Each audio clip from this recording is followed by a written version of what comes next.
how do you feel about being in first place in the Big West? I'm excited. I certainly think that the team wasn't sure that they would be there, but we've been fortunate to come up with some pretty big wins. Obviously, our challenges ahead of us in the next couple of weeks going against all the teams that really were in first place because two of those teams haven't played the same amount of games that we have. So we think it's going to be a three-way tie come a Thursday, unless there's some surprises there. But for us to be in the mix is exactly where we want to be. And you guys are playing Hawaii on Saturday. That's going to be a really big game, kind of a first-place battle there. How are you guys working on going to improve on anything this week in preparation for the game on Saturday? Well, they're the #1 offensive rebounding team in the league, and that's certainly an area that always concerns me and the team. So we're really trying to focus on becoming a great rebounding team and see if we can't take them off the boards. It's a major part of their offense, and also their transition offense has really improved over the years. So those two areas specifically are areas that we're trying to focus our attention. Coach, did you kind of expect to be here when the season started? First place after halfway of Big West play? I'd hoped that we would be here. I don't know that I expected, but I certainly thought that we'd be in the mix. Anywhere finishing in the top 4 this year in this conference, I think any game could go either way. And there really is probably 5 teams, in my opinion, that have a legitimate chance at winning the championship.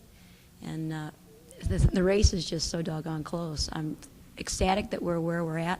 We still have a lot of work ahead of us to maintain this kind of position, but certainly I've been impressed with how we've come along.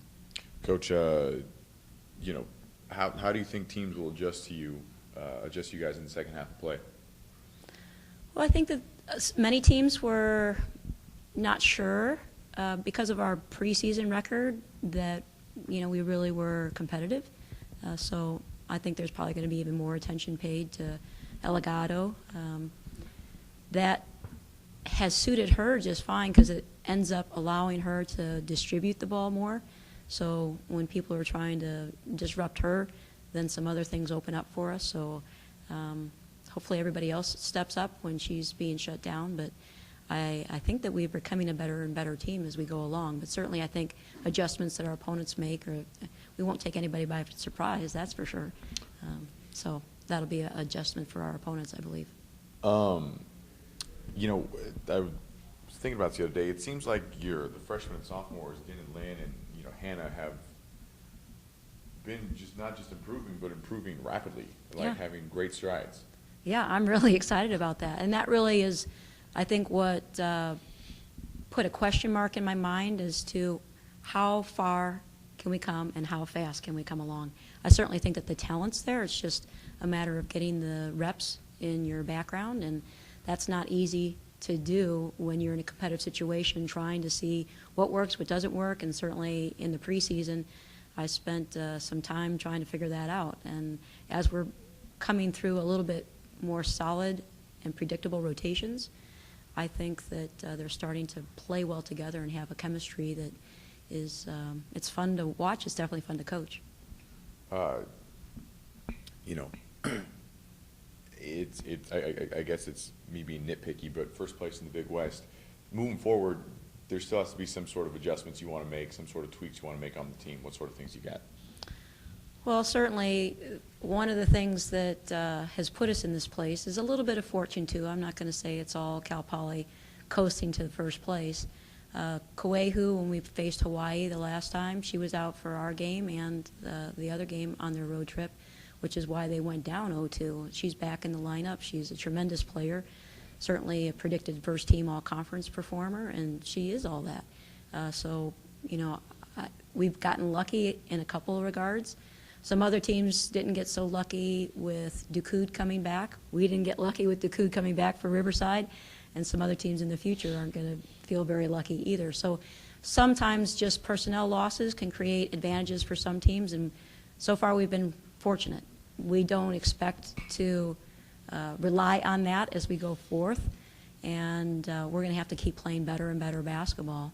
Taking care of the ball is obviously a big concern of mine.